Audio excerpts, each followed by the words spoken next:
Home in the Field really begins with the Latino student high school player, the students at Jordan Matthews High School, who desperately wanted a varsity soccer team and program at their school and had advocated for it on their own for several years. Unfortunately, this is a real traditional football community, and the longtime residents just did not understand the sport and did not want to see it at the school, basically.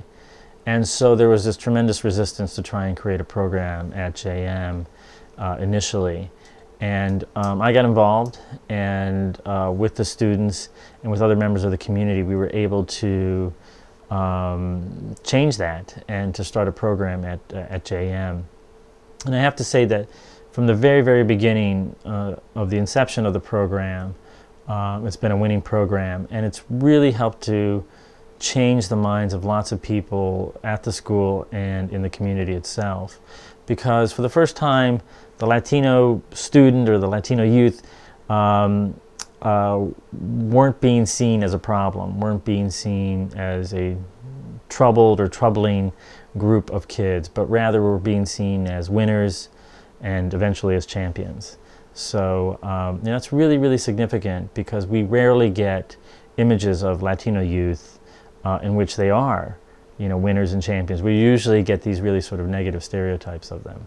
Well, it's a great honor to have had the book selected at 3 universities now as summer reading, and it's a real honor and a privilege, mostly because the story of the Jets is getting out there. And that also includes lots of high schools and middle schools that are picking up the book for that very reason. So that's been, a wonderful thing.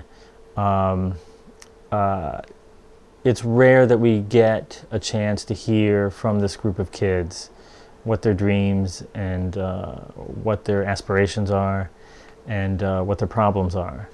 And when we hear, their stories, then we get to have some affinity with them, we get to understand them a little bit more, and that's what A Home on the Field does.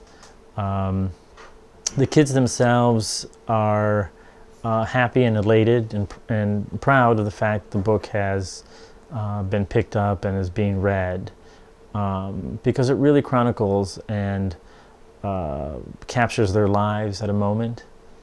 For me, in terms of writing the book, one of the things that I kept in the back of my mind was this idea that I was writing the book for the players' children, so that one day they could read the lives and understand the experiences of their fathers and what they went through at this time. The written word is, how you advance a society. So every community needs authors and poets and voices to speak on behalf of the community and to express what's going on in the community. So I think that's, very, very significant and important for Latinos here in North Carolina. And, this is how we exchange ideas and, how we learn and grow from each other. And also how we begin to sort of create history here. The migration of Latinos to the Southeast is a relatively new phenomenon. And we're slowly but steadily making our mark here, and we definitely want to leave behind our own record and in our own words, told by our own storytellers. So that's why the fair is so significant and important. Bueno, ojalá que le vemos en la feria y que creo que van a encontrar libros muy interesantes, temas muy importantes. Y creo que va a ser una buena cosa para que la comunidad se pueda juntar y podemos empezar el proceso de hablar de nuestros temas y convivir juntos.